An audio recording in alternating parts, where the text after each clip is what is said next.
दोस्तों आज हम बात करने जा रहे हैं ट्विस्टर्स नाम की इस मूवी के बारे में जो कि हमें वनस वदस पिक्चर्स द्वारा देखने को मिलने वाली है। जी हाँ दोस्तों, ये रिलीज़ हो चुकी है कई जगह और कई जगह रिलीज़ होना बाकी है। इंडिया में रिलीजिंग डेट इसकी कल ही की है और ये हमें एक तरह से रेटिंग की बात की जाए जहाँ पर ये रिलीज़ हुई है उस हिसाब से इसकी रेटिंग 7.1 की है 10 में से।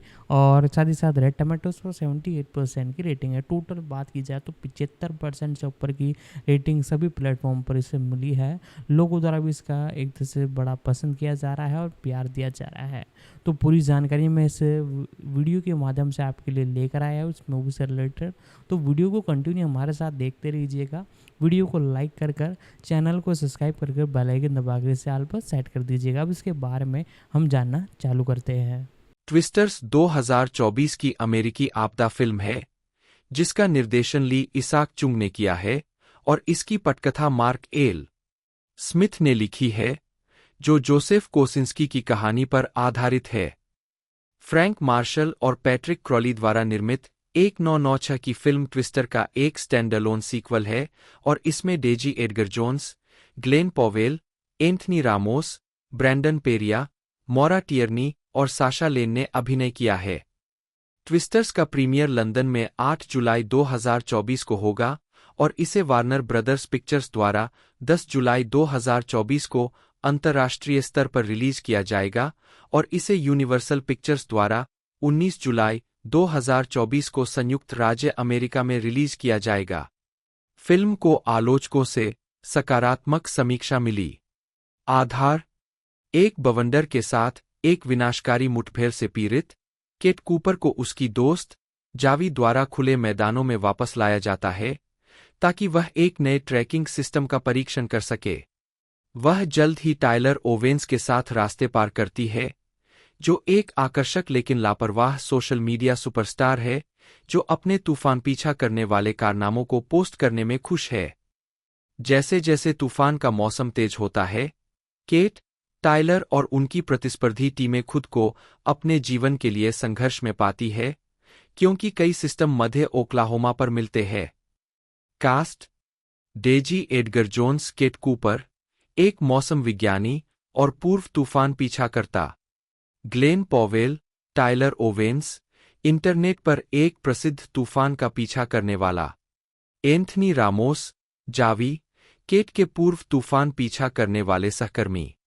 ब्रैंडन पेरिया बून, एक वीडियोग्राफर और टायलर के दल का सदस्य। मॉरा टियर्नी, कैथी कूपर, केट की मां। हैरी हैडेन पैटन बेन, एक लंदन पत्रकार जो टायलर का प्रोफाइल बना रहा है। साशा लेन लिली, एक ड्रोन ऑपरेटर और टायलर के दल की सदस्य। डेरिल मैककॉर्मैक जेब, केट का प्रेमी और उसकी पूर्व तूफान का पीछा करने वाली टीम का सदस्य। किरनान शिप्का, एडी के रूप में केट की पूर्व तूफान का पीछा करने वाली टीम की सदस्य। निक डोडानी, प्रवीण, केट की पूर्व तूफान का पीछा करने वाली टीम का सदस्य। डेविड कोरेंसवेट, स्कॉट, जावी के बिजनेस पार्टनर। टुंडे एडेबिम्पे, डेक्सटर, एक वैज्ञानिक और टायलर के दल का सदस्य। कैटी ओब्रायन, डेनी, एक मैकेनिक और टायलर के दल की सदस्य। पॉल शीर, हवाई अड्डा यातायात पुलिस। जेम्स पैक्सटन कोडी के रूप में 4। उत्पादन: पहले के प्रयास। जून 2020 में ट्विस्टर 1996 के रीमेक को मूल फिल्म के अंतर्राष्ट्रीय वितरक यूनिवर्सल पिक्चर्स द्वारा विकास में घोषित किया गया था जिसमें जोसेफ कोसिंस्की लेखक और निर्देशक दोनों के रूप में शुरुआती बातचीत में थे और फ्रैंक मार्शल और सारा स्कॉट निर्माता थे। 5 जून 2021 में हेलेन हंट ने मूल फिल्म की अगली कड़ी विकसित करने में रुचि व्यक्त की।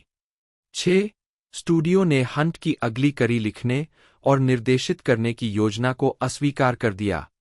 7 विकास: अक्टूबर 2022 में ट्विस्टर्स को मार्क एल स्मिथ द्वारा लिखित और मार्शल द्वारा निर्मित स्क्रिप्ट के साथ काम करने की घोषणा की गई थी, जबकि निर्देशक जिमी चिन और एलिजाबेथ चाइवासरेली, डैन ट्रेचेनबर्ग और ट्रेविस नाइट इस परियोजना को निर्देशित करने के लिए बातचीत कर रहे थे।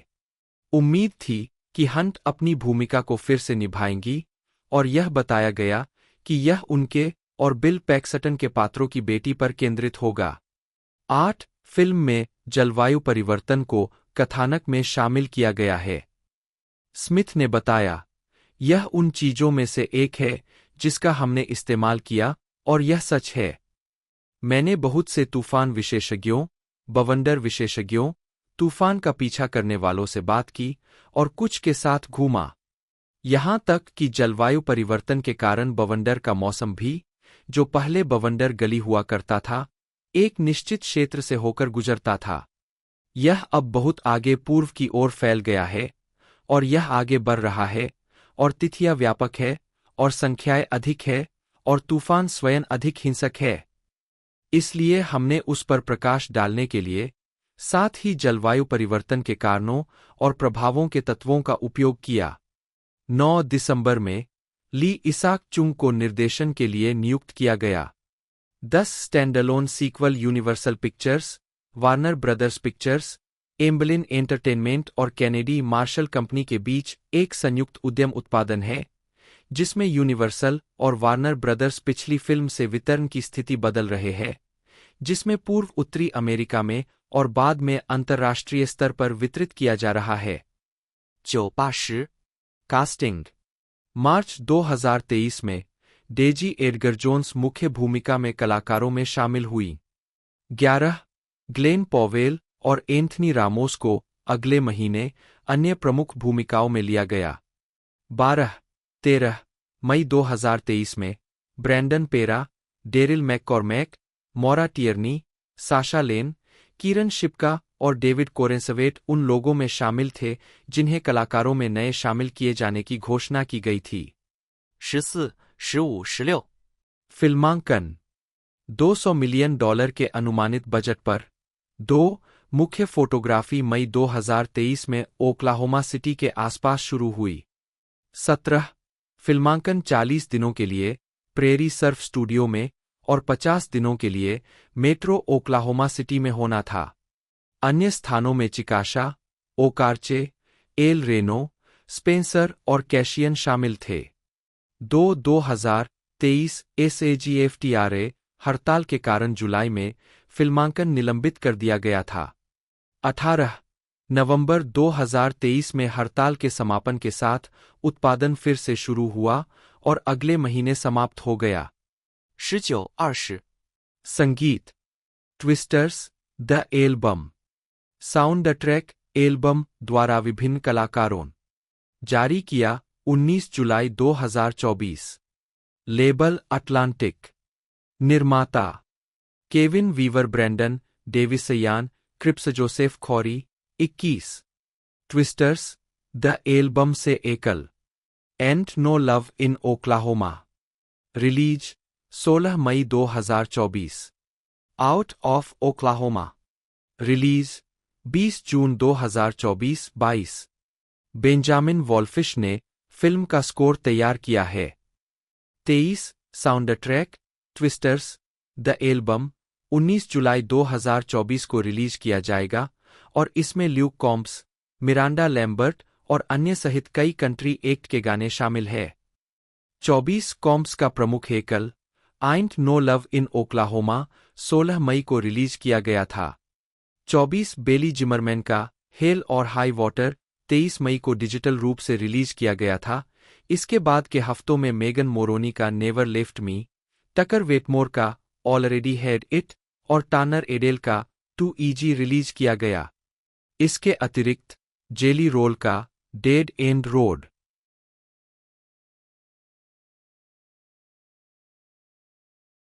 ट्विस्टर्स का प्रीमियर लंदन में 8 जुलाई 2024 को हुआ था। 28 और जुलाई 2024 में इटली के टॉर्मिना फिल्म फेस्ट में इसकी स्क्रीनिंग होने वाली है। 29 यह 19 जुलाई 2024 को यूनिवर्सल पिक्चर्स द्वारा संयुक्त राज्य अमेरिका में एक नाटकीय रिलीज के लिए निर्धारित है। 30 और 10 जुलाई से शुरू होने वाले वार्नर ब्रदर्स पिक्चर्स द्वारा कुछ अंतर्राष्ट्रीय बाजारों में जल्दी रिलीज किया गया था। 31 स्वागत। बॉक्स ऑफिस अनुमान। संयुक्त राज्य अमेरिका और कनाडा में ट्विस्टर्स को अपने शुरुआती सप्ताहांत में 45-50 मिलियन की कमाई करने का अनुमान है। 32. आलोचनात्मक प्रतिक्रिया. समीक्षा एग्रीगेटर वेबसाइट रॉटन टोमाटोज पर 82 आलोचकों की 78% समीक्षाएं सकारात्मक है, जिनकी औसत रेटिंग 7.210 है। वेबसाइट की आम सहमति पड़ती है, तमाशे के तूफान को बुलाते हुए और ग्लेन पॉवेल के करिश्मे की आंधी की हवाओं के साथ, ट्विस्टर्स का पूर्वानुमान रोमांच की उच्च संभावना के साथ शानदार है। 33 वेबसाइट ने बताया कि आलोचकों को लगा कि चुंग ने फिल्म में सार जोड़ा है और उन्होंने फिल्म के दृश्यों और रोमांटिक मोड़ की प्रशंसा की, जिससे यह गर्मियों की ब्लॉकबस्टर लाइनअप में एक रोमांचक जोड़ बन गई। 34 मेटाक्रिटिक, जो भारित औसत का उपयोग करता है, ने 26 आलोचकों के आधार पर फिल्म को 100 में से 68 का स्कोर दिया, जो आमतौर पर अनुकूल समीक्षाओं को दर्शाता है। 35. वैराइटी के ओवेन ग्लीबरमैन ने फिल्म की मिश्रित समीक्षा की। उन्होंने पॉवेल और एडगर जोन्स के अभिनय की प्रशंसा की, लेकिन सुझाव दिया कि इंटरनेट के प्रचलन और बवंडर के वास्तविक वीडियो को स्वतंत्र रूप से उपलब्ध कराने के कारण यह फिल्म मूल फिल्म जितनी नवीन नहीं थी। उन्होंने लिखा, ट्विस्टर्स में बवंडर को देखते हुए मुझे ऐसा लगा जैसे मैंने पहले ही उनके जैसा कुछ देख लिया है, और जब वास्तविक बवंडर के फुटेज की बात आती है तो मैंने पहले ही कुछ और अविश्वसनीय देख लिया है। 36 द डेली टेलीग्राफ के रॉबी कॉलिन ने इसे 5 में से 5 अंक दिए, यह लिखते हुए कि यह सभी मामलों में मूल से काफी बेहतर है। 37. एंटरटेनमेंट वीकली के लिए लिखते हुए जॉर्डन हॉफमैन ने फिल्म को ए ग्रेड दिया, जिसमें कहा गया कि बहुत सारी तकनीकी बातें हैं जिन्हें आपको विश्वास के साथ लेना होगा, लेकिन जोन्स और पॉवेल इसे बेचने से कहीं ज्यादा करते हैं, वे इसे सम्मोहक बनाते हैं। 38 इंडीवायर के डेविड एयरलिच ने फिल्म को B+ ग्रेड दिया और कहा, और ट्विस्टर्स द्वारा वायरल कंटेंट क्रिएटर्स को दी गई सभी अनर्जित सद्भावना के लिए यह अभी भी इस गर्मी में बड़े स्क्रीन अनुभव के पक्ष में सबसे जोरदार तर्कों में से एक है। ट्विस्टर्स का प्रीमियर लंदन में 8 जुलाई 2024 को हुआ था। 28 और जुलाई 2024 में इटली के टॉर्मिना फिल्म फेस्ट में इसकी स्क्रीनिंग होने वाली है। 29 यह 19 जुलाई 2024 को यूनिवर्सल पिक्चर्स द्वारा संयुक्त राज्य अमेरिका में एक नाटकीय रिलीज के लिए निर्धारित है। 30 और 10 जुलाई से शुरू होने वाले वार्नर ब्रदर्स पिक्चर्स द्वारा कुछ अंतर्राष्ट्रीय बाजारों में जल्दी रिलीज किया गया था। 31. स्वागत। बॉक्स ऑफिस अनुमान। संयुक्त राज्य अमेरिका और कनाडा में ट्विस्टर्स को अपने शुरुआती सप्ताहांत में 45-50 मिलियन की कमाई करने का अनुमान है। 32. आलोचनात्मक प्रतिक्रिया. समीक्षा एग्रीगेटर वेबसाइट रॉटन टोमाटोज पर 82 आलोचकों की 78% समीक्षाएं सकारात्मक है, जिनकी औसत रेटिंग 7.210 है। वेबसाइट की आम सहमति पड़ती है, तमाशे के तूफान को बुलाते हुए और ग्लेन पॉवेल के करिश्मे की आंधी की हवाओं के साथ, ट्विस्टर्स का पूर्वानुमान रोमांच की उच्च संभावना के साथ शानदार है। 33 वेबसाइट ने बताया कि आलोचकों को लगा कि चुंग ने फिल्म में सार जोड़ा है और उन्होंने फिल्म के दृश्यों और रोमांटिक मोड़ की प्रशंसा की, जिससे यह गर्मियों की ब्लॉकबस्टर लाइनअप में एक रोमांचक जोड़ बन गई। 34 मेटाक्रिटिक, जो भारित औसत का उपयोग करता है, ने 26 आलोचकों के आधार पर फिल्म को 100 में से 68 का स्कोर दिया, जो आमतौर पर अनुकूल समीक्षाओं को दर्शाता है। 35.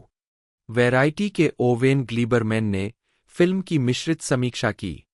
उन्होंने पॉवेल और एडगर जोन्स के अभिनय की प्रशंसा की, लेकिन सुझाव दिया कि इंटरनेट के प्रचलन और बवंडर के वास्तविक वीडियो को स्वतंत्र रूप से उपलब्ध कराने के कारण यह फिल्म मूल फिल्म जितनी नवीन नहीं थी। उन्होंने लिखा, ट्विस्टर्स में बवंडर को देखते हुए मुझे ऐसा लगा जैसे मैंने पहले ही उनके जैसा कुछ देख लिया है, और जब वास्तविक बवंडर के फुटेज की बात आती है तो मैंने पहले ही कुछ और अविश्वसनीय देख लिया है। 36 द डेली टेलीग्राफ के रॉबी कॉलिन ने इसे 5 में से 5 अंक दिए, यह लिखते हुए कि यह सभी मामलों में मूल से काफी बेहतर है। 37， एंटरटेनमेंट वीकली के लिए लिखते हुए जॉर्डन हॉफमैन ने फिल्म को ए ग्रेड दिया, जिसमें कहा गया कि बहुत सारी तकनीकी बातें हैं जिन्हें आपको विश्वास के साथ लेना होगा, लेकिन जोन्स और पॉवेल इसे बेचने से कहीं ज्यादा करते हैं, वे इसे सम्मोहक बनाते हैं।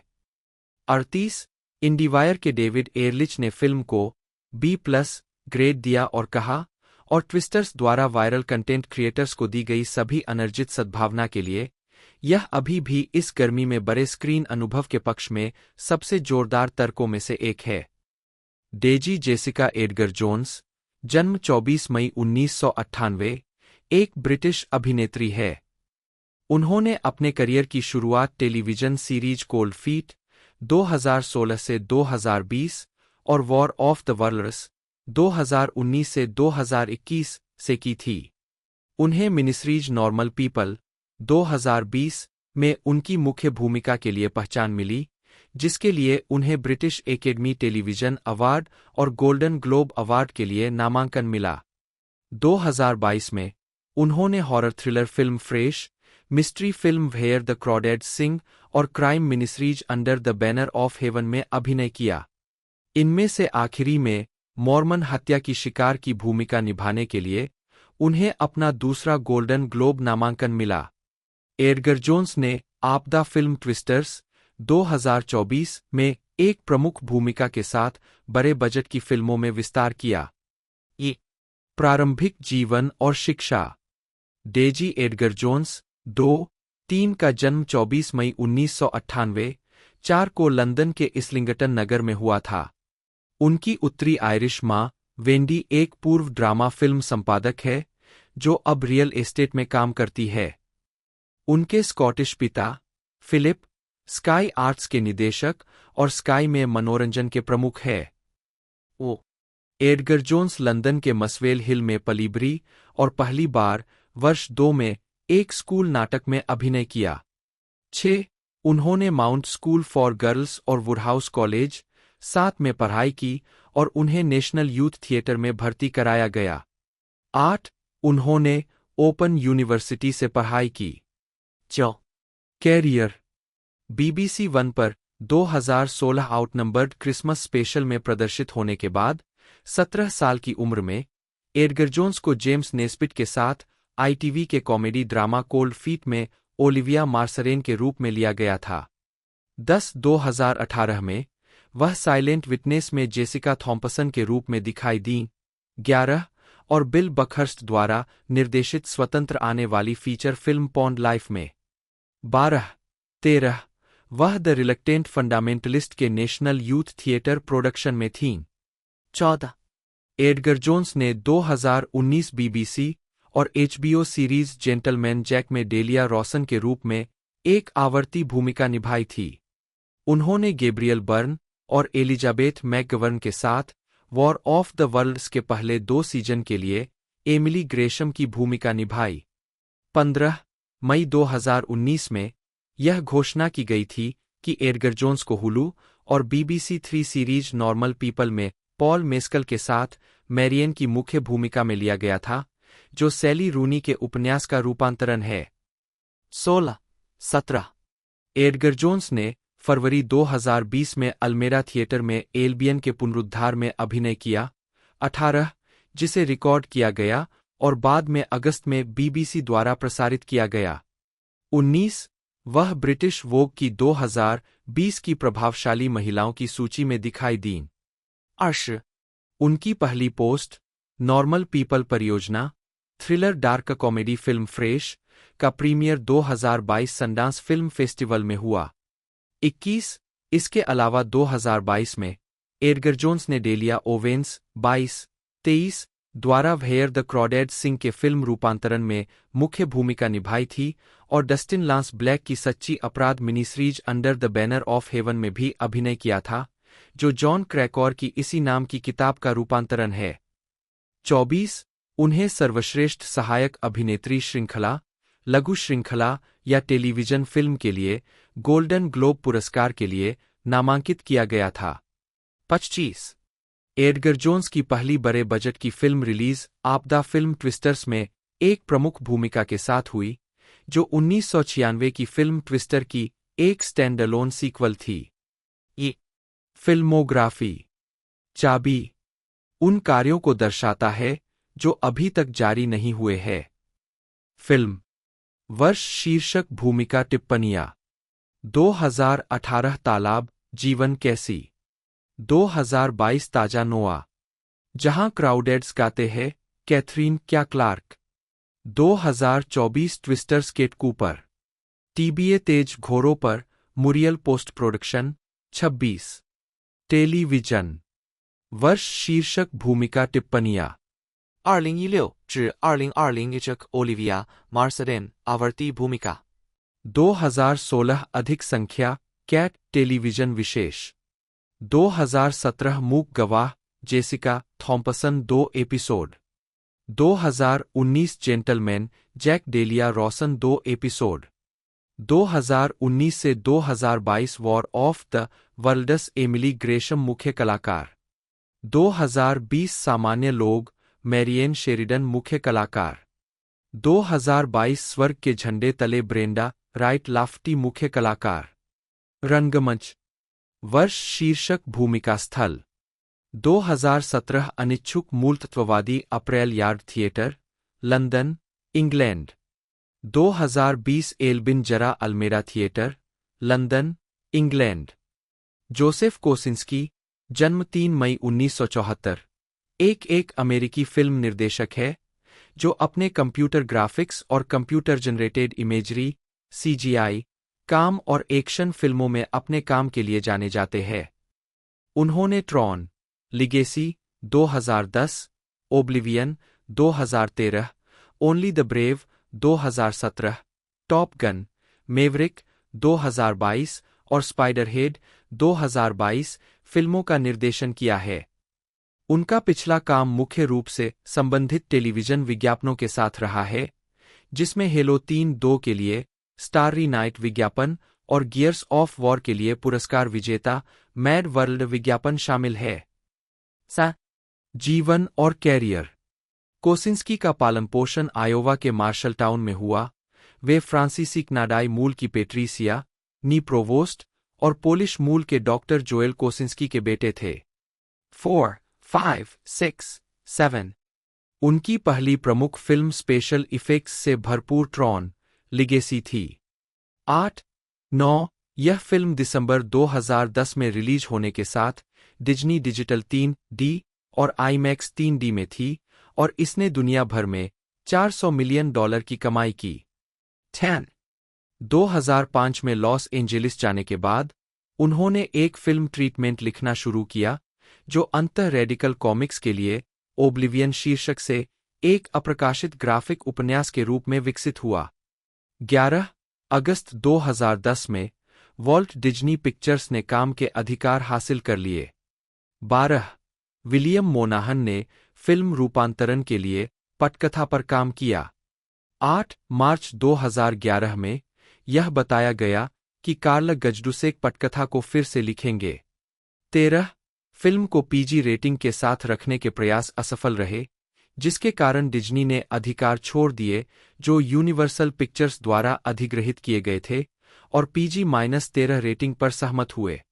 $120 मिलियन के बजट वाली ओब्लिवियन की शूटिंग मार्च 2012 में शुरू हुई, जिसमें टॉम क्रूज मुख्य भूमिका में थे। Christopher McQuarrie, Kenneth R Whitsell, Tom Cruise, Kosinski और Jerry Bruckheimer Naval Air Station North Island में टॉप गन मेवरिक के प्रीमियर पर। 2017 में उन्होंने Granite Mountain Hotshots wildland firefighters की सच्ची कहानी पर आधारित मूल रूप से ग्रेनाइट माउंटेन शीर्षक वाली ओनली द ब्रेव का निर्देशन किया। जून 2017 में यह घोषणा की गई कि वह टॉप गन के सीक्वल का निर्देशन करने के लिए तैयार है, जिसका शीर्षक टॉप गन मेवरिक है, जिसमें ओब्लिवियन स्टार टॉम क्रूज के साथ फिर से काम किया जाएगा। 15 यह फिल्म 27 मई 2022 को पैरामाउंट पिक्चर्स द्वारा सिनेमाघरों में रिलीज की गई और दुनिया भर में $1.496 बिलियन की कमाई की, जो बॉक्स ऑफिस पर क्रूज की सबसे अधिक कमाई करने वाली फिल्म बन गई। 16、17、18 कोसिंस्की F1 नामक एक फॉर्मूला 1 रेसिंग फिल्म का निर्देशन करने के लिए भी तैयार है, जिसमें टॉप गन मैवरिक के निर्माता जेरी ब्रुकहाइमर और पटकथा लेखक एहरेन क्रूगर के साथ फिर से काम किया जाएगा, जिसमें रेसिंग ड्राइवर लुइस हैमिल्टन भी निर्माता के रूप में काम करेंगे। जून 2022 में एप्पल स्टूडियो द्वारा अधिग्रहित इस परियोजना में ब्रैड पिट मुख्य भूमिका में होंगे और एप्पल टीवी प्लस पर स्ट्रीमिंग से पहले कम से कम 30 दिनों का एक विशेष नाट्य प्रदर्शन प्राप्त करेंगे। 19. अधूरी परियोजनाएं। कोसिंस्की कई अब तक अधूरी परियोजनाओं से जुड़े रहे हैं, जिनमें 70 के दशक की साइंस फिक्शन फिल्मों लोगान रन, 20 और द ब्लैक होल के remake, 21 science fiction film Archangels, 22 Halt and Catch Fire के लेखकों क्रिस्टोफर कैंटवेल और क्रिस्टोफर सी रोजर्स की एक शीर्षकहीन एक्शन थ्रिलर, 23 और द ट्वाइलाइट जोन शामिल है। 24. कोसिंस्की को मार्च 2015 में तीसरी ट्रॉन फिल्म का निर्देशन करने की पुष्टि की गई थी, लेकिन उसी वर्ष मई में यह घोषणा की गई कि डिज्नी ने इस परियोजना को रद्द कर दिया है। 25, 26. कोसिंस्की ने मार्च 2015 में सोनी पिक्चर्स के लिए gran Turismo video game series के एक फिल्म रूपांतरण का निर्देशन करने के लिए भी हस्ताक्षर किए, लेकिन फरवरी 2018 में यह बताया गया कि यह परियोजना अब आगे नहीं बढ़ रही है। 27, 28 इस परियोजना का निर्देशन अंततः नील ब्लोमकैंप द्वारा किया जाएगा और इसे 25 अगस्त 2023 को सिनेमाघरों में रिलीज किया जाएगा। 29, 30. जून 2020 में उन्हें ट्विस्टर के रीमेक का निर्देशन करने के लिए काम पर रखा गया था, जिसकी घोषणा यूनिवर्सल पिक्चर्स मूल फिल्म के अंतर्राष्ट्रीय वितरक द्वारा की गई थी।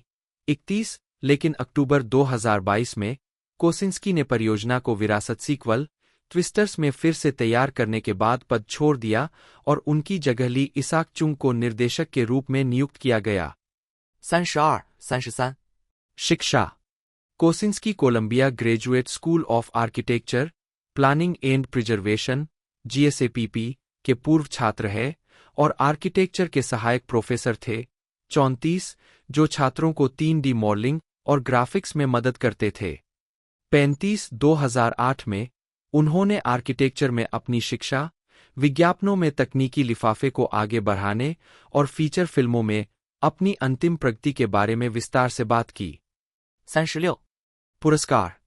2007 AICP show gears of war विज्ञापन मैड वर्ल्ड के लिए सर्वश्रेष्ठ दृश्य प्रभाव नामांकित। AICP सर्वश्रेष्ठ दृश्य प्रभाव पुरस्कार उनके एसेसिन्स क्रीड यूनिटी और डेस्टिनी बीकम लीजेंड विज्ञापनों के लिए नामांकित। टॉप गन मैवरिक के लिए सर्वश्रेष्ठ फिल्म निर्देशक का सैटर्न पुरस्कार नामांकित 37। टॉप गन मैवरिक के लिए उत्कृष्ट निर्देशन के लिए directors guild of America award नामांकित। फिल्मोग्राफी। फीचर फिल्म वर्ष शीर्षक निर्देशक निर्माता लेखक। 2010 ट्रॉन लिगेसी हाँ नहीं नहीं। 2013 विस्मरण हाँ हाँ स्रोत सामग्री। 2017 केवल बहादुर हाँ नहीं नहीं। 2022 टॉप गन मैवरिक हाँ नहीं नहीं। स्पाइडरहेड हाँ नहीं नहीं। 2024 ट्विस्टर्स नहीं नहीं कहानी। 2025 F1 हाँ हाँ नहीं। लघु फिल्म वर्ष शीर्षक निदेशक लेखक टिप्पणियां। 2008 TR2 एन हाँ नहीं ट्रॉन लिगेसी का टीजर। 2017 खोदे हाँ हाँ सोनी के सिनेल्टा वेनिस कैमरे का प्रदर्शन करने के लिए बनाया गया। जॉन माइकल क्रिचटन बटा के R80N बटा 23 अक्टूबर 1942 4 नवंबर 2008 एक अमेरिकी लेखक, पटकथा लेखक और फिल्म निर्माता थे। उनकी पुस्तकों की दुनिया भर में 200 मिलियन से अधिक प्रतियां बिक चुकी है और 1 दर्जन से अधिक फिल्मों में रूपांतरित की गई है। उनके साहित्यिक कार्यों में प्रौद्योगिकी की काफी चर्चा है और वे आमतौर पर विज्ञान कथा, टेक्नो थ्रिलर और चिकित्सा कथा शैलियों के अंतर्गत है। क्रिचटन के उपन्यास अक्सर मानव तकनीकी उन्नति और प्रकृति पर प्रभुत्व के प्रयास का पता लगाते हैं, दोनों के अक्सर विनाशकारी परिणाम होते हैं। उनकी कई रचनाएं चेतावनी देने वाली कहानियां हैं, विशेष रूप से जैव प्रौद्योगिकी के विषयों के संबंध में। उनकी कई कहानियां विशेष रूप से आनुवंशिक संशोधन, संकरण, जीवाश्म विज्ञान और या प्राणी विज्ञान के विषयों के आसपास केंद्रित है। क्रिचटन ने 1969 में हार्वर्ड मेडिकल स्कूल से एमडी की डिग्री प्राप्त की, लेकिन उन्होंने चिकित्सा का अभ्यास नहीं किया, बल्कि अपने लेखन पर ध्यान केंद्रित किया।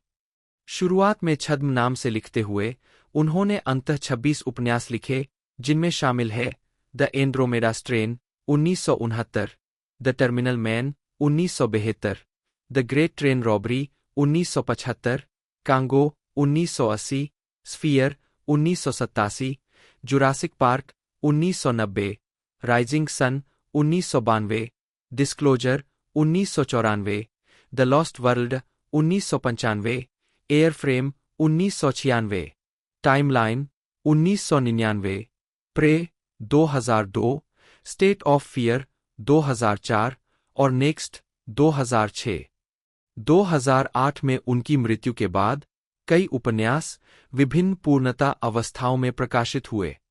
क्रिचटन फिल्म और टेलीविजन उद्योग में भी शामिल थे। 1973 में उन्होंने वेस्टवर्ल्ड लिखा और निर्देशित किया, जो 2D कंप्यूटर जनरेटेड इमेजरी का उपयोग करने वाली पहली फिल्म थी। उन्होंने Coma 1978, The First Great Train Robbery 1978, Looker 1981 और रनअवे 1984 का भी निर्देशन किया।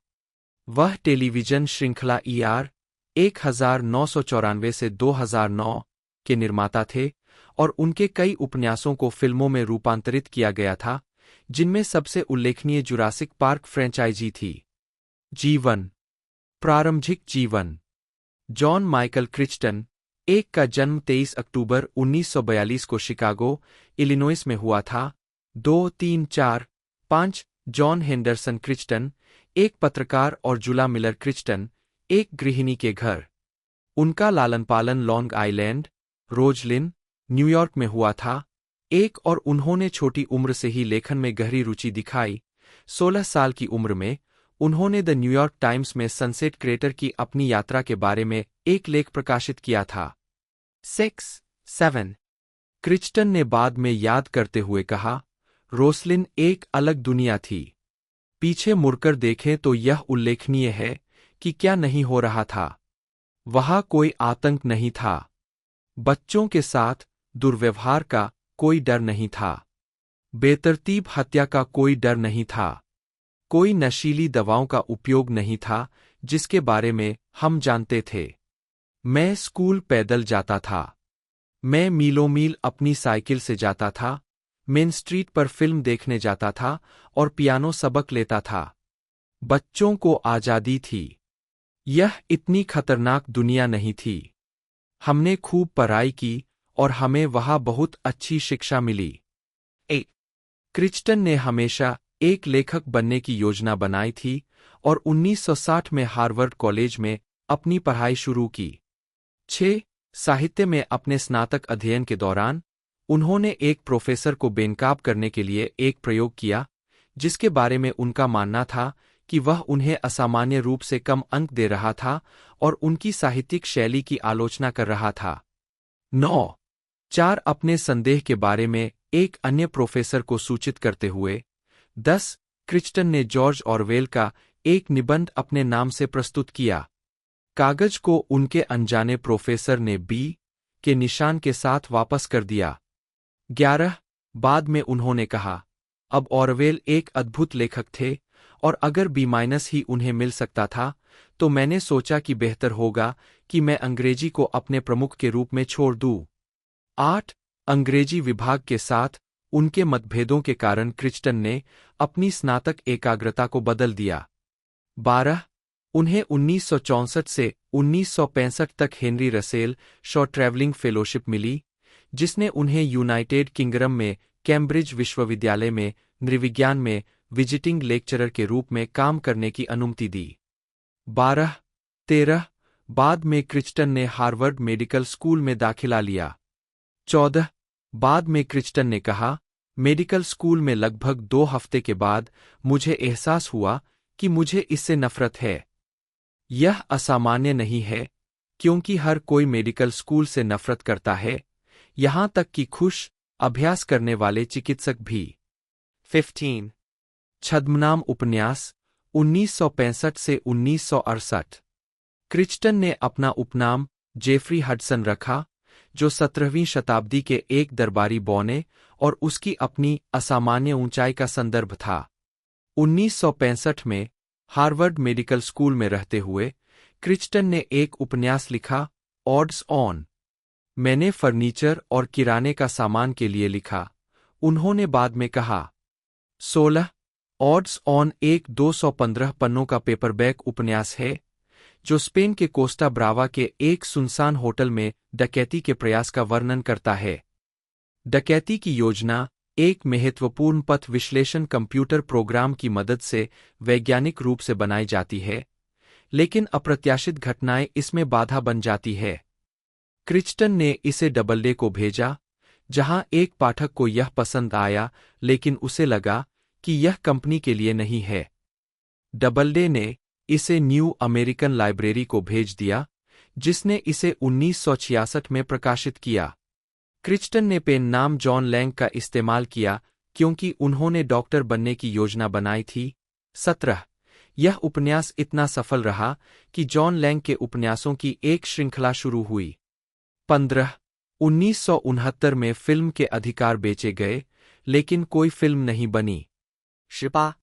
दूसरा लैंग उपन्यास स्क्रैच 1 1967 रोजर कैर की कहानी से संबंधित है, जो एक सुंदर, आकर्षक, विशेषाधिकार प्राप्त व्यक्ति है जो कानून का अभ्यास करता है, कैरियर की तुलना में अपनी प्लेबॉय जीवनशैली का समर्थन करने के साधन के रूप में। कैर को फ्रांस के नीस में भेजा जाता है, जहां उसके उल्लेखनीय राजनीतिक संबंध है, लेकिन उसे एक हत्यारे के लिए गलत समझा जाता है और उसका जीवन खतरे में पड़ जाता है। क्रिचटन ने एक ट्रैवल फेलोशिप पर यूरोप की यात्रा करते हुए पुस्तक लिखी। उन्होंने कान फिल्म फेस्टिवल और मोनाको ग्रैंड प्रिक्स का दौरा किया और फिर फैसला किया, कोई भी बेवकूफ कान और मोनाको में सेट एक पॉटबॉयलर लिखने में सक्षम होना चाहिए, और इसे 11 दिनों में लिखा। बाद में उन्होंने पुस्तक को अच्छा नहीं बताया। 17 उनका तीसरा जॉन लैंग उपन्यास। क्रिचटन ने कहा कि इस पुस्तक से उन्हें $1,500 2023 में $13,143 के बराबर की कमाई हुई। 16 क्रिचटन ने बाद में कहा, लैंग की पुस्तकों के बारे में मेरी भावना यह है कि मेरी प्रतिस्पर्धा इन फ्लाइट फिल्में है। कोई भी व्यक्ति 1.5 घंटे में किताबें पढ़ सकता है और डोरिस डे को देखने की तुलना में अधिक संतोषजनक रूप से खुश हो सकता है। मैं उन्हें तेजी से लिखता हूं और पाठक उन्हें तेजी से पढ़ता है, और मैं अपनी पीठ से चीजें हटा लेता हूं। क्रिचटन का चौथा उपन्यास ए केस ऑफ नीड 1968 था, जो एक मेडिकल थ्रिलर था। उपन्यास में लैंग की किताबों से एक अलग लहजा था। तदनुसार क्रिचटन ने सर जेफरी हडसन के आधार पर जेफरी हडसन उपनाम का इस्तेमाल किया, जो इंग्लैंड की रानी पत्नी हेनरीटा मारिया के दरबार में 17वीं सदी के बौने थे।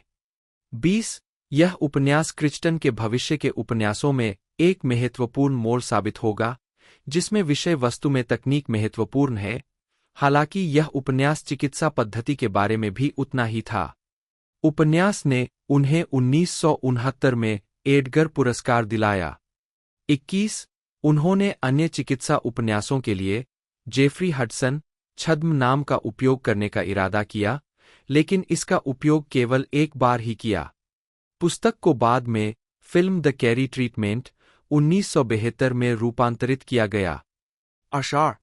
प्रारंभिक उपन्यास और पटकथाएं 1969 से 1974। क्रिचटन ने द न्यू रिपब्लिक में कर्ट वोनगुट के स्लॉटर हाउस 5 1969 की आलोचना की। मेडिकल स्कूल का तीसरा साल पूरा करने के बाद क्रिचटन कहते हैं, मैंने यह मानना बंद कर दिया कि एक दिन मुझे यह पसंद आएगा, और मुझे एहसास हुआ कि मुझे जो पसंद है वह लेखन है। 15 उन्होंने अपने नाम से पुस्तक समीक्षाएं प्रकाशित करना शुरू किया। 23-24-1969 में क्रिचटन ने The New Republic J Michael Crichton के रूप में के लिए एक समीक्षा लिखी, जिसमें कर्ट वोंगुट की हाल ही में प्रकाशित स्लॉटरहाउस 5 की आलोचना की गई थी। 25 उन्होंने लैंग उपन्यास लिखना भी जारी रखा, जीरो कूल 1969, जिसमें स्पेन में छुट्टी पर गए एक अमेरिकी रेडियोलॉजिस्ट की कहानी है, जो एक कीमती कलाकृति की तलाश में प्रतिद्वंद्वी गिरोहों के बीच जानलेवा गोलीबारी में फंस जाता है। द वेनम बिजनेस 1969 क्रिचटन के नाम से प्रकाशित पहला उपन्यास द एंड्रोमेडा स्ट्रेन 1969 था, जो उनके करियर का सबसे महत्वपूर्ण उपन्यास साबित हुआ और उन्हें बेस्ट सेलिंग लेखक के रूप में स्थापित किया। उपन्यास में वैज्ञानिकों की एक टीम के प्रयासों का दस्तावेजीकरण किया गया था, जो एक घातक अलौकिक सूक्ष्मजीव की जांच कर रही थी, जो मानव रक्त को घातक रूप से जमा देता है, जिससे 2 मिनट के भीतर मृत्यु हो जाती है। इंग्लैंड में अध्ययन करते समय लेन डेटन द्वारा लिखी गई इपक्रस फाइल को पढ़ने के बाद क्रिचटन को इसे लिखने की प्रेरणा मिली।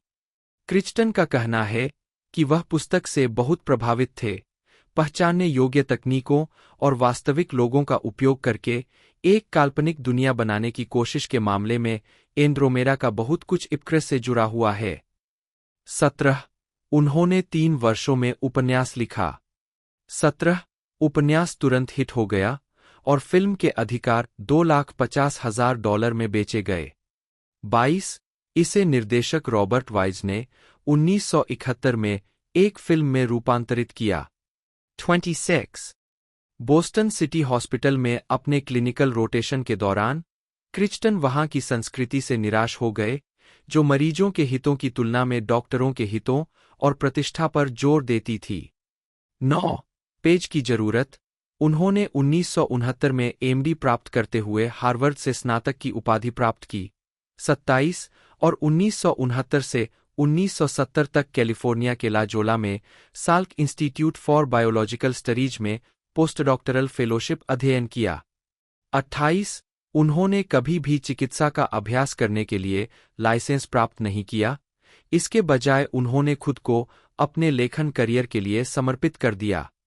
29 वर्षों बाद चिकित्सा में अपने करियर पर विचार करते हुए क्रिचटन ने निष्कर्ष निकाला कि मरीज भी अक्सर अपने स्वास्थ्य की जिम्मेदारी से बचते हैं, सलाहकारों के बजाय चमत्कार कार्यकर्ताओं के रूप में डॉक्टरों पर भरोसा करते हैं।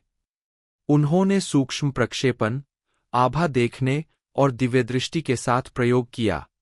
1970 में छद्म नामों के तहत क्रिचटन की 3 और किताबें प्रकाशित हुई। 2 लैंग उपन्यास थे, ड्रग ऑफ चॉइस और ग्रेव डिसेंड। 30 ग्रेव डिसेंड ने उन्हें अगले वर्ष एडगर पुरस्कार के लिए नामांकित किया। 31 उनके छोटे भाई डगलस क्रिचटन के साथ लिखी गई डीलिंग और The Berkeley to Boston 40 Brick Lost Bag Blues भी थी। डीलिंग को उनके पहले नामों का उपयोग करते हुए माइकल डगलस उपनाम से लिखा गया था। माइकल क्रिचटन ने इसे पूरी तरह से शुरू से अंत तक लिखा था। फिर उनके भाई ने इसे शुरू से अंत तक फिर से लिखा और फिर क्रिचटन ने इसे फिर से लिखा। 17 इस उपन्यास पर 1972 में एक फिल्म बनाई गई थी। क्रिचटन की पहली प्रकाशित गैर-काल्पनिक पुस्तक 5 पेशेंट्स 1960 के दशक के अंत में मैसाचुसेट्स जनरल अस्पताल में उनके अनुभवों और अमेरिकी स्वास्थ्य देखभाल के भीतर लागत और राजनीति के मुद्दों का वर्णन करती है। कथा साहित्य के अलावा क्रिचटन ने चिकित्सा या वैज्ञानिक विषयों पर आधारित कई अन्य पुस्तकें लिखीं, जो अक्सर उनकी विशेषज्ञता के क्षेत्र में उनके अपने अवलोकन पर आधारित होती है। 1970 में उन्होंने 5 पेशेंट्स प्रकाशित की, जो बोस्टन में मैसाचुसेट्स जनरल अस्पताल में 1960 के दशक के अंत में अस्पताल प्रथाओं के अपने अनुभवों को याद करती है। 22, 33, 34 पुस्तक 5 रोगियों में से प्रत्येक को उनके अस्पताल के अनुभव और उनके उपचार के संदर्भ में बताती है। उस समय अस्पताल संस्थान में अपर्याप्तता का खुलासा करती है। पुस्तक राल्फ ऑरलैंडो के अनुभवों से संबंधित है, जो एक निर्माण कार्यकर्ता है जो मचान गिरने से गंभीर रूप से घायल हो गया है। जॉन ओकॉनर, बुखार से पीड़ित एक मध्यम आयु वर्ग के डिस्पैचर जो उसे एक भयावह मलबे में बदल दिया है। पीटर लुचेसी, एक युवक जो एक दुर्घटना में अपना हाथ काट लेता है। 5 पेशेंट्स में क्रिस्टन ने अस्पताल की संस्कृति और अभ्यास को संदर्भ में रखने में मदद करने के लिए 1969 तक चिकित्सा के संक्षिप्त इतिहास की जांच की और अमेरिकी स्वास्थ्य सेवा की लागत और राजनीति को संबोधित किया। 1974 में उन्होंने अपनी पुस्तक 5 पेशेंट्स पर आधारित एक मेडिकल सीरीज 24 आवर्स के लिए एक पायलट स्क्रिप्ट लिखी, हालांकि नेटवर्क उत्साही नहीं थे। 35. कलाकार जैस्पर जॉन्स के एक निजी मित्र के रूप में क्रिस्टन ने जॉन्स के कई कार्यों को एक कॉफी टेबल बुक में संकलित किया, जिसे जैस्पर जॉन्स के रूप में प्रकाशित किया गया। इसे मूल रूप से 1970 में हैरी एन अब्राम्स इंक द्वारा Whitney museum of American art के सहयोग से और फिर जनवरी 1977 में प्रकाशित किया गया था, जिसका दूसरा संशोधित संस्करण 1994 में प्रकाशित हुआ था। 36 मनोचिकित्सक जेनेट रॉस के पास क्रिस्टन के बाद के उपन्यास द टर्मिनल मैन में जैस्पर जॉन्स की पेंटिंग नंबर्स की एक प्रति थी। कहानी के टेक्नोफोबिक प्रतिपक्षी को यह अजीब लगा कि कोई व्यक्ति संख्याओं को चित्रित करेगा क्योंकि वे अकार्बनिक थे। 37. 1972 में क्रिस्टन ने जॉन लैंग के रूप में अपना अंतिम उपन्यास प्रकाशित किया। बाइनरी, एक खलनायक मध्यवर्गीय व्यवसायी की कहानी से संबंधित है, जो एक घातक तंत्रिका एजेंट बनाने वाले 2 पूर्ववर्ती रसायनों की एक सेना शिपमेंट चोरी करके संयुक्त राज्य के राष्ट्रपति की हत्या का प्रयास करता है। 38. द टर्मिनल मैन 1972 एक साइकोमोटर मिर्गी से पीड़ित हैरी बेंसन के बारे में है, जो नियमित रूप से दौरे के बाद ब्लैकआउट से पीड़ित होता है और दौरे के दौरान खुद को अनुपयुक्त तरीके से संचालित करता है, घंटों बाद जागता है और उसे पता नहीं चलता कि उसने क्या किया है। मानसिक रूप से विक्षिप्त माने जाने पर उसकी जांच की जाती है और उसके मस्तिष्क में इलेक्ट्रोड प्रत्यारोपित किए जाते हैं। पुस्तक में मशीन मानव संपर्क और प्रौद्योगिकी के साथ क्रिस्टन के उपन्यासों में व्यस्तता जारी रही। 32 उपन्यास को 1974 में माइक होजेस द्वारा निर्देशित और जॉर्ज सेगल द्वारा अभिनीत एक फिल्म में रूपांतरित किया गया था। 39 क्रिस्टन को उनके उपन्यास द टर्मिनल मैन को वार्नर ब्रदर्स द्वारा एक स्क्रिप्ट में रूपांतरित करने के लिए काम पर रखा गया था। स्टूडियो को लगा कि वह स्रोत सामग्री से बहुत दूर चले गए।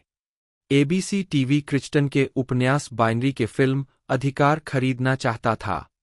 लेखक इस शर्त पर सहमत हुए कि वह फिल्म का निर्देशन कर सकते हैं। एबीसी इस शर्त पर सहमत हुआ कि क्रिस्टन के अलावा कोई और पटकथा लिखे। परिणाम, परस्यूट 1972 रेटिंग के मामले में सफल रही। 41 इसके बाद क्रिस्टन ने 1973 में कम बजट की science fiction western thriller film Westworld लिखी और निर्देशित की, जो बेकाबू रोबोटों के बारे में थी, जो उनके फीचर फिल्म निर्देशन की शुरुआत थी।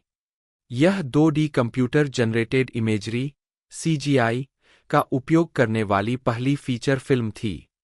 वेस्टवर्ल्ड के निर्माता ने क्रिस्टन को एक मूल पटकथा लिखने के लिए काम पर रखा, जो कामुक थ्रिलर एक्सट्रीम क्लोजअप 1973 बन गई। जीनोट्स जवार्क द्वारा निर्देशित फिल्म ने क्रिस्टन को निराश किया। 42 पीरियड उपन्यास और निर्देशन 1975 से 1988। क्रिस्टन के 1976 के उपन्यास ईटर्स ऑफ द डेड में अवशेष नियंडरथल को प्रतिपक्षी के रूप में प्रस्तुत किया गया था। 1975 में क्रिस्टन ने द ग्रेट ट्रेन रॉबरी लिखी, जो एक बेस्टसेलर बन गई। यह उपन्यास 1855 की ग्रेट गोल्ड रॉबरी का एक नया संस्करण है, जो एक विशाल सोने की लूट है, जो विक्टोरियन युग के इंग्लैंड से होकर जाने वाली ट्रेन में होती है। पुस्तक का एक बड़ा हिस्सा लंदन में सेट किया गया था। कैम्ब्रिज विश्वविद्यालय में व्याख्यान देते समय क्रिस्टन को कहानी के बारे में पता चला। बाद में उन्होंने अदालती मुकदमे की प्रतिलिपियां पढ़ी और ऐतिहासिक अवधि पर शोध करना शुरू कर दिया। 43. 1976 में क्रिचटन ने ईटर्स ऑफ द डेड प्रकाशित किया, जो 10वीं शताब्दी के एक मुस्लिम के बारे में एक उपन्यास है जो वाइकिंग्स के एक समूह के साथ उनकी बस्ती की यात्रा करता है। ईटर्स ऑफ द डेड को एक पुरानी पांडुलिपि पर एक वैज्ञानिक टिप्पणी के रूप में वर्णित किया गया है और यह 2 स्रोतों से प्रेरित है। पहले 3 अध्याय अहमद इब्न फदलन के उत्तर की ओर अपनी यात्रा और रूस, एक वरंगियन जनजाति से मुठभेड़ के अपने अनुभवों के बारे में बताते हैं, जबकि शेष भाग बियोवुल्फ की कहानी पर आधारित है, जिसका समापन घुंधराक्षसों या वेंडोल, निएंडरथल के एक अवशेष समूह के साथ लड़ाई में होता है। 44. 45. क्रिचटन ने अपने मित्र रॉबिन कुक के 1977 के इसी नाम के उपन्यास पर आधारित सस्पेंस फिल्म कोमा 1978 लिखी और निर्देशित की। शैली के संदर्भ में अन्य समानताएं हैं और तथ्य यह है कि कुक और क्रिचटन दोनों के पास मेडिकल की डिग्री थी, वे समान उम्र के थे और समान विषयों पर लिखते थे। फिल्म लोकप्रिय सफलता थी। इसके बाद क्रिचटन ने अपनी किताब द ग्रेट ट्रेन रॉबरी 1978 का रूपांतरण लिखा और निर्देशित किया, जिसमें शॉन कॉनरी और डोनाल्ड सदरलैंड ने अभिनय किया। 46. यह फिल्म ब्रिटिश सोसाइटी ऑफ सिनेमेटोग्राफर्स द्वारा सर्वश्रेष्ठ सिनेमेटोग्राफी पुरस्कार के लिए नामांकित हुई, साथ ही Mystery Writers Association of America द्वारा सर्वश्रेष्ठ मोशन पिक्चर के लिए एडगर एलन पो पुरस्कार भी प्राप्त किया।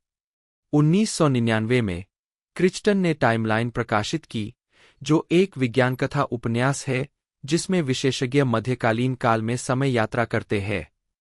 उपन्यास, जिसने क्रिचटन के अपनी पुस्तकों में तकनीकी विवरण और कार्रवाई के संयोजन के लंबे इतिहास को जारी रखा, क्वांटम भौतिकी और समय यात्रा का सीधे पता लगाता है। इसे मध्यकालीन विद्वानों द्वारा भी गर्मजोशी से प्राप्त किया गया था, जिन्होंने मध्य युग पर शोध करने में शामिल चुनौतियों के उनके चित्रण की प्रशंसा की थी। 71. 1999 में क्रिचटन ने डेविड स्मिथ के साथ टाइमलाइन कंप्यूटर एंटरटेनमेंट की स्थापना की। हालांकि उन्होंने ईदोस इंटरैक्टिव के साथ एक मल्टी टाइटल पब्लिशिंग डील पर हस्ताक्षर किए, केवल एक गेम, टाइमलाइन, कभी प्रकाशित हुआ था। पीसी के लिए 10 नवंबर 2000 को ईदोस इंटरैक्टिव द्वारा जारी किए गए खेल को नकारात्मक समीक्षा मिली। ईटर्स ऑफ द डेड को 1999 की फिल्म द 13वें वॉरियर में रूपांतरित किया गया था, जिसका निर्देशन जॉन मैकटियर्नन ने किया था, जिन्हें बाद में हटा दिया गया था, और क्रिचटन ने खुद रीशूट का निर्देशन संभाला था। 73. अंतिम उपन्यास और बाद का जीवन 2000 से 2008. 2002 में हार्वर्ड विश्वविद्यालय में भाषण देते हुए क्रिचटन। 2002 में क्रिचटन ने विज्ञान और प्रौद्योगिकी, विशेष रूप से नैनो प्रौद्योगिकी के विकास के बारे में प्रकाशित किया।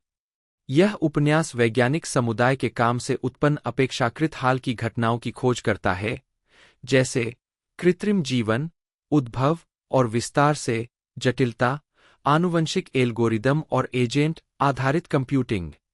2004 में क्रिचटन ने स्टेट ऑफ फियर प्रकाशित किया, जो पर्यावरण आतंकवादियों के बारे में एक उपन्यास है जो अपने विचारों का समर्थन करने के लिए सामूहिक हत्या का प्रयास करते हैं। उपन्यास का केंद्रीय आधार यह है कि जलवायु वैज्ञानिक ग्लोबल वार्मिंग को बहा-चढ़ाकर पेश करते हैं। नेचर में एक समीक्षा में पाया गया कि उपन्यास अनभिज्ञ लोगों को गुमराह करने की संभावना है। 74. उपन्यास की शुरुआती छपाई 1.5 मिलियन प्रतियों की थी और जनवरी 2005 में एक सप्ताह के लिए Amazon.com पर नंबर 1 बेस्टसेलर की स्थिति और न्यूयॉर्क टाइम्स बेस्टसेलर सूची में नंबर 2 पर पहुंच गया। 75. 76. उनके जीवित रहते हुए प्रकाशित अंतिम उपन्यास 2006 में नेक्स्ट था। 77. उपन्यास आनुवंशिक अनुसंधान, कॉरपोरेट लालच और कानूनी हस्तक्षेपों के प्रभुत्व वाली दुनिया में जीवित रहने की खोज में ट्रांसजेनिक जानवरों सहित कई पात्रों का अनुसरण करता है, जिसमें सरकार और निजी निवेशक हर साल आनुवंशिक अनुसंधान पर अरबों डॉलर खर्च करते हैं। 78. 2006 में क्रिचटन का पत्रकार माइकल क्रॉली से टकराव हुआ, जो द न्यू रिपब्लिक पत्रिका के वरिष्ठ संपादक थे। मार्च 2006 में क्रॉली ने स्टेट ऑफ फियर की एक कठोर आलोचनात्मक समीक्षा लिखी, जिसमें ग्लोबल वार्मिंग पर क्रिचटन के रुख पर ध्यान केंद्रित किया गया था। उसी वर्ष क्रिचटन ने नेक्स्ट उपन्यास प्रकाशित किया, जिसमें मिक क्रॉली नाम का एक छोटा पात्र है, जो येल स्नातक और वाशिंगटन, डीसी स्थित राजनीतिक स्तंभकार है। चरित्र को एक छोटे लिंग वाले बच्चे के साथ दुर्व्यवहार करने वाले के रूप में चित्रित किया गया था। असली क्रॉली, जो एक येल स्नातक भी है, ने आरोप लगाया कि इसी नाम के चरित्र को शामिल करके क्रिचटन ने उसे बदनाम किया था। 80. मरणोपरांत कार्य। क्रिचटन की मृत्यु के बाद कई उपन्यास जो विभिन्न अवस्थाओं में पूरे हो चुके थे, प्रकाशित हो चुके हैं। पहला, पायरेट लैटिट्यूड्स, उनकी मृत्यु के बाद उनके एक कंप्यूटर पर पांडुलिपि के रूप में पाया गया था। यह एक काल्पनिक निजी व्यक्ति पर केंद्रित है, जो एक स्पेनिश गैलियन पर छापा मारने का प्रयास करता है। इसे नवंबर 2009 में हार्पर कॉलिंस द्वारा प्रकाशित किया गया था। 81. इसके अतिरिक्त क्रिचटन ने माइक्रो नामक उपन्यास की रूपरेखा पूरी कर ली थी और लगभग 1/3 काम पूरा कर लिया था। यह उपन्यास ऐसी तकनीक पर केंद्रित है जो मनुष्यों को सूक्ष्म आकार में सिकोड़ देती है। 81-82 माइक्रो को रिचर्ड प्रेस्टन ने क्रिचटन के नोट्स और फाइलों का उपयोग करके पूरा किया और नवंबर 2011 में प्रकाशित किया गया। 82. 28 जुलाई 2016 को क्रिचटन की वेबसाइट और हार्पर कॉलिंस ने ड्रैगन टीथ नामक तीसरे मरणोपरांत उपन्यास के प्रकाशन की घोषणा की, जिसे उन्होंने 1974 में लिखा था। 83 यह बोन वॉर्स के दौरान सेट किया गया एक ऐतिहासिक उपन्यास है और इसमें ओथनील चार्ल्स मार्श और एडवर्ड ड्रिंकर कोप के वास्तविक जीवन के चरित्र शामिल है। उपन्यास मई 2017 में जारी किया गया था। 84. 85. इसके अलावा उनके कुछ प्रकाशित कार्यों को अन्य लेखकों द्वारा जारी रखा जा रहा है। 26 फरवरी 2019 को क्रिचटन की वेबसाइट और हार्पर कॉलिंस ने द एंड्रोमेडा इवोल्यूशन के प्रकाशन की घोषणा की, जो कि द एंड्रोमेडा स्ट्रेन की अगली कड़ी है, जो कि क्रिचटनसन एलएलसी और लेखक डैनियल एच. विल्सन के सहयोग से बनाई गई है। इसे 12 नवंबर 2019 को रिलीज किया गया। 86. 87. 88. 2020 में यह घोषणा की गई कि उनके अप्रकाशित कार्यों को क्रिचटनसन और रेंज मीडिया पार्टनर्स के सहयोग से टीवी श्रृंखला और फिल्मों में रूपांतरित किया जाएगा। 89. 15 दिसंबर 2022 को यह घोषणा की गई कि जेम्स पैटरसन हवाई के मौना लोआ ज्वालामुखी के एक बड़े विस्फोट के बारे में एक उपन्यास का सहलेखन करेंगे, जो क्रिचटन की एक अधूरी पांडुलिपि पर आधारित है। उपन्यास इरप्शन 3 जून 2024 को जारी किया गया था। 90. वैज्ञानिक और कानूनी कैरियर। वीडियो गेम और कंप्यूटिंग। क्रिचटन प्रोग्रामिंग और कंप्यूटर के शुरुआती समर्थकों में से एक थे। उन्होंने इनकी सर्वव्यापकता की भविष्यवाणी की थी। 1983 में क्रिचटन ने इलेक्ट्रॉनिक लाइफ लिखी, जो अपने पाठकों को बेसिक प्रोग्रामिंग से परिचित कराती है। यह पुस्तक एक शब्दावली की तरह लिखी गई है, जिसमें इस तरह की प्रविष्टियां हैं: कंप्यूटर से डरना, हर कोई डरता है, कंप्यूटर खरीदना और कंप्यूटर अपराध, जिसका उद्देश्य व्यक्तिगत कंप्यूटर के विचार को ऐसे पाठक से परिचित कराना था जो पहली बार काम पर या घर पर उनका उपयोग करने में कठिनाई का सामना कर सकता है। इसने बुनियादी कंप्यूटर शब्दावली को परिभाषित किया और पाठकों को आश्वस्त किया कि जब मशीन अनिवार्य रूप से आएगी तो वे उसमें महारत हासिल कर सकते हैं। उनके शब्दों में, कंप्यूटर को प्रोग्राम करने में सक्षम होना मुक्ति है। मेरे अनुभव में, आप कंप्यूटर पर नियंत्रण स्थापित करते हैं, उसे दिखाते हैं कि कौन मालिक है, इसे कुछ अनोखा करने के लिए मजबूर करके। इसका मतलब है इसे प्रोग्रामिंग करना। यदि आप एक नई मशीन को प्रोग्रामिंग करने के लिए कुछ घंटे समर्पित करते हैं, तो आप इसके बारे में हमेशा बेहतर महसूस करेंगे। 91 पुस्तक में क्रिचटन ने कंप्यूटर विकास के इतिहास में कई घटनाओं की भविष्यवाणी की है कि सुविधा के मामले में कंप्यूटर नेटवर्क का महत्व बढ़ेगा, जिसमें आज हम जो जानकारी और तस्वीरें ऑनलाइन देखते हैं उनका साझाकरण शामिल है, जो टेलीफोन कभी नहीं कर सकता था। वह कंप्यूटर गेम के लिए भी भविष्यवाणियां करता है, उन्हें 80 के दशक के हुला हूप्स के रूप में खारिज करता है और कहता है, पहले से ही संकेत है कि ट्विच गेम के लिए उन्माद फीका पड़ सकता है।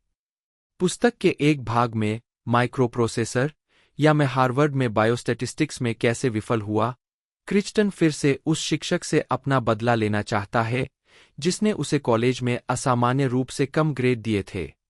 पुस्तक के भीतर क्रिचटन ने कई स्वलिखित प्रदर्शनकारी एप्पलसॉफ्ट, एप्पल II के लिए और बसिका, IBM PC संगत के लिए कार्यक्रम शामिल किए। 92.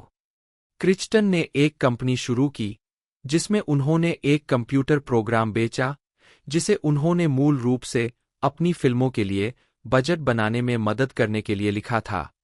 94 उन्होंने अक्सर फिल्मों में कंप्यूटिंग का उपयोग करने की कोशिश की, जैसे वेस्टवर्ल्ड, जो कंप्यूटर जनरेटेड विशेष प्रभावों का उपयोग करने वाली पहली फिल्म थी।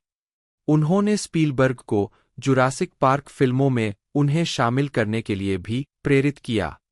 फिल्म निर्माण में कंप्यूटर प्रोग्राम के अपने अग्रणी उपयोग के लिए उन्हें 1995 में तकनीकी उपलब्धि के लिए अकादमी पुरस्कार से सम्मानित किया गया। 55. बौद्धिक संपदा मामले। नवंबर 2006 में वाशिंगटन DC में नेशनल प्रेस क्लब में क्रिचटन ने मजाक में कहा कि वह खुद को बौद्धिक संपदा कानून का विशेषज्ञ मानते हैं। वह कई मुकदमों में शामिल रहे हैं जिसमें अन्य लोग उनके काम का श्रेय लेने का दावा कर रहे हैं। 95. 1985 में नवे सर्किट के लिए United states court of appeals ने बर्किक बनाम क्रिचटन 761F.2D 1289 1985 की सुनवाई की। वादी टेड बर्किक ने रीइनकार्नेशन इंक नामक एक पटकथा लिखी जिसके बारे में उनका दावा है कि क्रिचटन ने फिल्म कोमा के लिए इसे चुराया है। अदालत ने क्रिचटन के पक्ष में फैसला सुनाया जिसमें कहा गया कि दोनों काम काफी हद तक समान नहीं थे। 96. 1996 के मामले में विलियम्स बनाम क्रिचटन 84F.3D 581 2D CIR। 1996 Jeffrey Williams ने दावा किया कि जुरासिक पार्क ने 1980 के दशक के अंत में प्रकाशित उनकी डायनासोर थीम वाली बच्चों की कहानियों को कवर करते हुए उनके कॉपीराइट का उल्लंघन किया। अदालत ने क्रिचटन के पक्ष में सारांश निर्णय दिया। 97. 1998 में मिसौरी में यूनाइटेड स्टेट्स डिस्ट्रिक्ट कोर्ट ने केसलर बनाम क्रिचटन के मामले की सुनवाई की, जो वास्तव में अन्य मामलों के विपरीत जूरी ट्रायल तक गया। वादी स्टीफन केसलर ने दावा किया कि फिल्म ट्विस्टर 1996 उनके काम कैच द विंड पर आधारित थी। क्रिचटन के पक्ष में फैसला सुनाने में जूरी को लगभग 45 मिनट लगे। फैसले के बाद क्रिचटन ने केसलर से हाथ मिलाने से इनकार कर दिया। 98. क्रिचटन ने बाद में अपने बौद्धिक संपदा कानूनी मामलों का सारांश दिया, मैं हमेशा जीतता हूं। 95. Global warming. अधिक जानकारी अंटार्कटिका शीतलन विवाद। क्रिचटन ग्लोबल वार्मिंग के पीछे के विज्ञान पर हमला करने के लिए प्रसिद्ध हो गए। उन्होंने 2005 में कांग्रेस के समक्ष इस विषय पर गवाही दी। 99. उनके विचारों पर कई वैज्ञानिकों और टिप्पणीकारों ने विवाद किया। 100 इसका एक उदाहरण मौसम विज्ञानी जेफरी मास्टर्स की क्रिचटन के 2004 के उपन्यास स्टेट ऑफ फियर की समीक्षा है। पुस्तक में वैश्विक तापमान वृद्धि विज्ञान के दोषपूर्ण या भ्रामक प्रस्तुतिकरण मौजूद है, जिनमें आर्कटिक समुद्री बर्फ का पतला होना, शहरी ऊष्माद्वीप प्रभाव के लिए भूमि आधारित तापमान माप में सुधार और पृथ्वी के गर्म होने के उपग्रह बनाम भूमि आधारित माप शामिल है। मैं पाठक को अतिरिक्त विवरण से बचाऊंगा। सकारात्मक पक्ष पर क्रिस्टन इस कम सराहे जाने वाले तथ्य पर जोर देता है कि पिछले कुछ दशकों में दुनिया का अधिकांश हिस्सा गर्म हो रहा है, जबकि अंटार्कटिका के अधिकांश हिस्से में ठंडा होने की प्रवृत्ति देखी गई है। आईपीसीसी के अनुसार अंटार्कटिक बर्फ की चादर वास्तव में अगले 100 वर्षों में बरी हुई वर्षा के कारण द्रव्यमान में वृद्धि होने की उम्मीद है। Jeffrey M. Masters 2004 101। Peter Doran, Nature के जनवरी 2002 के अंक में पेपर के लेखक, जिसने ऊपर उल्लिखित खोज की रिपोर्ट की, जिसमें कहा गया कि अंटार्कटिका के कुछ क्षेत्र 1986 और 2000 के बीच ठंडे हो गए थे, ने 27 जुलाई 2006 को द न्यूयॉर्क टाइम्स में एक राय लिखी, जिसमें उन्होंने कहा, हमारे परिणामों का माइकल क्रिस्टन द्वारा उनके उपन्यास स्टेट ऑफ फियर में ग्लोबल वार्मिंग के खिलाफ सबूत के रूप में दुरुपयोग किया गया है। 75 अल गोर ने 21 मार्च 2007 को यूएस हाउस कमेटी के सामने कहा, ग्रह को बुखार है। अगर आपके बच्चे को बुखार है, तो आप डॉक्टर के पास जाते हैं। अगर आपका डॉक्टर आपको बताता है कि आपको यहां हस्तक्षेप करने की आवश्यकता है, तो आप यह नहीं कहते कि ठीक है, मैंने एक विज्ञान कथा उपन्यास पढ़ा है जो मुझे बताता है कि यह कोई समस्या नहीं है। कई टिप्पणीकारों ने इसे स्टेट ऑफ फियर के संदर्भ के रूप में व्याख्यायित किया है। 102, 103, 104, 105। साहित्यिक तकनीक और शैली। जुरासिक पार्क सहित क्रिस्टन के उपन्यासों का वर्णन द गार्जियन ने Sir Arthur Conan Doyle, Jules Verne, Edgar Rice Burroughs और एडगर वालेस की काल्पनिक साहसिक कहानियों की याद दिलाने वाले के रूप में किया है, लेकिन समकालीन स्पिन के साथ सामान्य पाठक के लिए सुलभ अत्याधुनिक प्रौद्योगिकी संदर्भों द्वारा सहायता प्राप्त है। 106 द गार्जियन के अनुसार माइकल क्रिस्टन वास्तव में पात्रों में रुचि नहीं रखते थे, लेकिन कहानी कहने की उनकी जन्मजात प्रतिभा ने उन्हें विज्ञान कथा थ्रिलर में नई जान फूंकने में सक्षम बनाया। 106 द गार्जियन की तरह द न्यूयॉर्क टाइम्स ने भी उनके उपन्यासों में आधुनिक तकनीक और विज्ञान के साथ मिश्रित साहसिक गुणवत्ता का उल्लेख किया है।